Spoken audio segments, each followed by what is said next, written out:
Hi everyone, welcome back to another episode of Editing Basics. In this video, we will be learning how to add blur effect in KineMaster. KineMaster offers a variety of ways to add blur effect to your video. So here's how you can do it easily.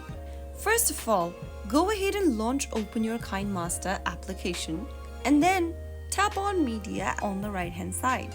Select the video clip or media that you would like to apply the blur effect to from your device's camera roll or other provided resources inside KineMaster.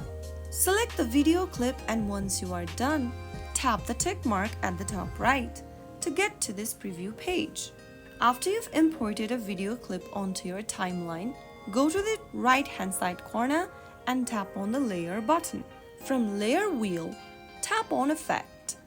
Go ahead and open up the basic effects option and you will be able to see two different options. Choose either Gaussian blur or mosaic.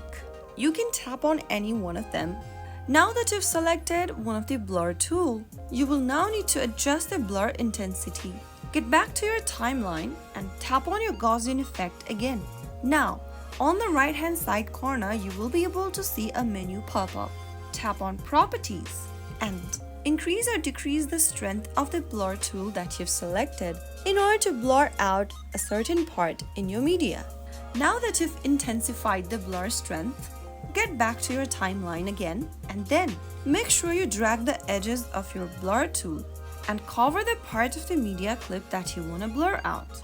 You can also resize the blur tool by moving the edges shown on the preview screen. After using the blur effect, and after you are happy with your result, simply go ahead and export your video by clicking on the export button at the top right and select the export setting, and finally tap on save as video on the bottom right corner.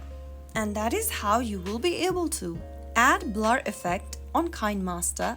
If you found the video to be helpful, go ahead and give us a thumbs up. Don't forget to subscribe to the channel by hitting the subscribe button. Press the bell icon so that you'll never miss another upcoming upload from us. I will see you again in the next episode. Thank you for watching.